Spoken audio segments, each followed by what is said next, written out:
2 semaines avant d'annoncer le caractère contagieux du coronavirus, de nouveaux rapports indiquent que la Chine avait déjà commencé à développer un vaccin. Un grand constructeur américain s'est vu infliger une amende de 13 millions de dollars. La sanction intervient après qu'il a transmis des données sensibles à plusieurs autres pays, dont la Chine. Parmi les informations divulguées, des détails techniques liés à la conception d'avions militaires. L'Union européenne et l'Inde discutent d'un accord mondial sur les infrastructures. Il pourrait constituer une alternative à l'initiative Ceinture et Route de Pékin. L'Union européenne a dévoilé mercredi des plans visant à réduire sa dépendance vis-à-vis des fournisseurs chinois et autres. Elle se concentre sur 6 domaines, dont les matières premières, les ingrédients pharmaceutiques et les semi-conducteurs.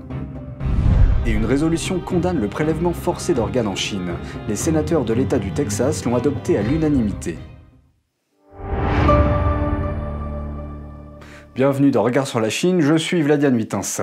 2 semaines avant d'annoncer le caractère contagieux du nouveau coronavirus en janvier dernier, il semble que la Chine avait déjà commencé à développer les vaccins correspondants. C'est ce qui ressort des rapports officiels chinois. La Commission centrale pour l'inspection disciplinaire du Parti communiste chinois, ou PCC, a publié un article sur son site web. L'objectif était de faire l'éloge du parti pour son développement rapide de vaccins, mais certains chiffres de cet article suscitent des inquiétudes. L'article dit « Le 5 janvier 2020, l'Institut de virologie de Wuhan de l'Académie chinoise des sciences a réussi à isoler la nouvelle souche de coronavirus. La recherche et le développement du vaccin inactivé contre ce virus ont commencé depuis. » Mais les autorités chinoises n'ont admis la transmission interhumaine du nouveau virus que 2 semaines plus tard, le 20 janvier. Un autre rapport officiel suggère également que les autorités chinoises ont commencé à développer le vaccin très tôt. Le porte-parole du PCC Xinhua News l'a publié le mois dernier. Cet article cherchait également à faire l'éloge du parti pour sa soi-disant efficacité dans le développement de vaccins. L'article citait le PDG d'une filiale de la société pharmaceutique d'État chinoise Sinopharm. Le PDG a déclaré que sa société avait créé un miracle en développant le vaccin en seulement 98 jours. Le vaccin de Sinopharm a été approuvé pour les essais cliniques le 12 avril 2020, donc 98 jours avant cette date, nous étions le 5 janvier 2020. C'est à cette date que le projet de vaccin a démarré, si on en croit les déclarations faites dans l'article de Xinhua. C'est également à cette date que la police chinoise a réprimé un certain nombre de médecins lanceurs d'alerte à Wuhan.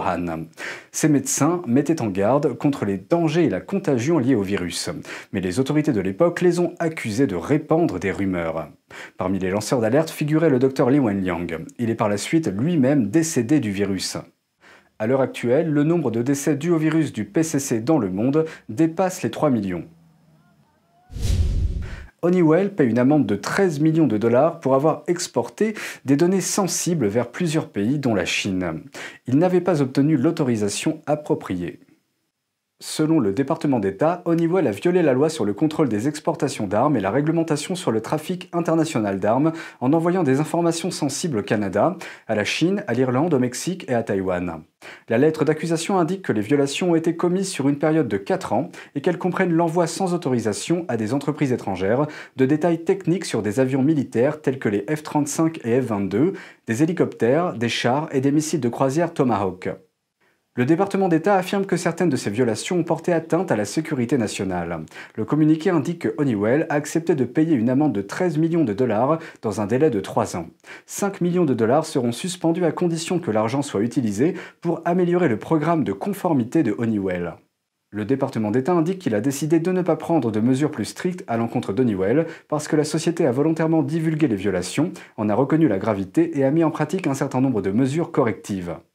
Honeywell a déclaré à The Epoch Times qu'elle avait volontairement divulgué les violations aux autorités. L'entreprise affirme que des conceptions ont été partagées par inadvertance au cours de discussions commerciales normales et qu'aucune expertise détaillée en matière de fabrication ou d'ingénierie n'a été partagée.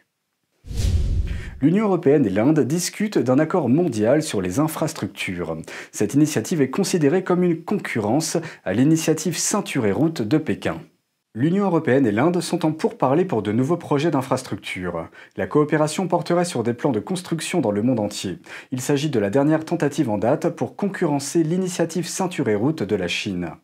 Cette initiative est un projet d'infrastructure de plusieurs milliards de dollars dans le cadre duquel Pékin investit dans d'autres pays. Mais selon ses détracteurs, elle piège souvent les nations les plus pauvres dans la dette et vise à accroître l'influence mondiale du régime communiste. L'accord entre l'Union européenne et l'Inde s'appelle l'accord de connectivité. Il couvre des domaines tels que l'énergie, le numérique et les transports. Il vise à offrir une meilleure protection juridique et des conditions d'endettement plus généreuses que l'initiative Ceinture et Route. C'est ce qu'affirment les responsables de l'UE. L'Inde et l'Union européenne espèrent parler de l'accord lors d'un télésommet ce week-end. Dans le même temps, les États-Unis déploient des efforts similaires pour contrer l'influence croissante de la Chine. Le président américain Biden a demandé au sommet du G7 de juin d'inscrire son plan d'infrastructure à l'ordre du jour. Ainsi, l'UE et ses alliés pourront en discuter et s'exprimer sur des politiques connexes. Un haut diplomate de l'UE a déclaré qu'il était essentiel de travailler ensemble sur le plan d'infrastructure afin d'éviter une dépendance excessive vis-à-vis de la Chine. Un reportage du Financial Times a également indiqué dimanche que l'Occident changeait de discours. Le reportage affirme que les nations occidentales réalisent maintenant qu'elles doivent prendre des mesures pour la construction d'infrastructures mondiales, et que c'est peut-être le seul moyen de rivaliser avec l'influence de la Chine. L'UE confirme les discussions avec l'Inde. Les responsables de l'UE affirment que le plan est une plateforme inclusive, ouverte à tous les partenaires, qui ne cible pas spécifiquement un pays ou une région. L'Inde délivre des autorisations pour la participation à ses réseaux 5G. Le gouvernement indien a nommé mardi dernier une poignée d'entreprises de matériel de télécommunication, les autorisant à prendre part à des essais 5G dans le pays. Mais le géant technologique chinois Huawei n'en fait pas partie, pas plus que le petit rival ZTE. Parmi les entreprises autorisées figurent Ericsson, Nokia et Samsung, entre autres. Les essais seront réalisés dans des zones urbaines et rurales et devraient durer 6 mois. Des sources gouvernementales indiennes ont déclaré précédemment que les autorités étaient réticentes à attribuer des marchés technologiques à des entreprises chinoises, invoquant des problèmes de sécurité. Plus de 100 000 patients en Amérique attendent une transplantation d'organes. Certains demandent instamment aux législateurs de réformer les règles pour augmenter le nombre de transplantations. Dans le même temps, quelques comtés de Virginie demandent à leurs habitants de ne pas se rendre en Chine pour une transplantation d'organes. Mardi dernier, le président de la sous-commission de la politique économique et des consommateurs de la Chambre des représentants a examiné le système national d'obtention de greffe d'organes pour les patients. Too many Americans, over 107,000, are on an organ wait list. Too many, 33 every day, pass away before an organ becomes available. Le nombre d'organes disponibles pour les greffes ne répond pas à cette demande. Aux États-Unis, en moyenne, seuls 37 500 organes ont été transplantés chaque année au cours des 4 dernières années. C'est pourquoi de nombreux patients, découragés par la longueur des délais d'attente, sont allés se faire transplanter à l'étranger. Mais au cours de la dernière décennie, des rapports ont révélé que le régime communiste chinois tuait des prisonniers de conscience pour alimenter son industrie de transplantation d'organes. Bon nombre des organes prélevés proviennent de personnes persécutées pour leurs croyances, y compris les pratiquants de Falun Dafa. Mardi dernier également, les législateurs du comté de Culpeper en Virginie ont adopté à l'unanimité une résolution visant à informer la population sur les prélèvements forcés d'organes en Chine. Des experts informeront les 50 000 habitants du comté des risques liés au fait de voyager en Chine pour se faire greffer un organe. Le comté de Culpeper souhaite sensibiliser la population et faire en sorte que les résidents locaux ne participent pas au tourisme de transplantation d'organes en Chine. Depuis janvier dernier, plus de 10 comtés de Virginie ont condamné la pratique du prélèvement forcé d'organes par le régime chinois. L'Union européenne a dévoilé mercredi dernier des plans visant à réduire sa dépendance vis-à-vis des fournisseurs chinois et autres. Elle se concentre sur 6 domaines, dont les matières premières, les ingrédients pharmaceutiques et les semi-conducteurs.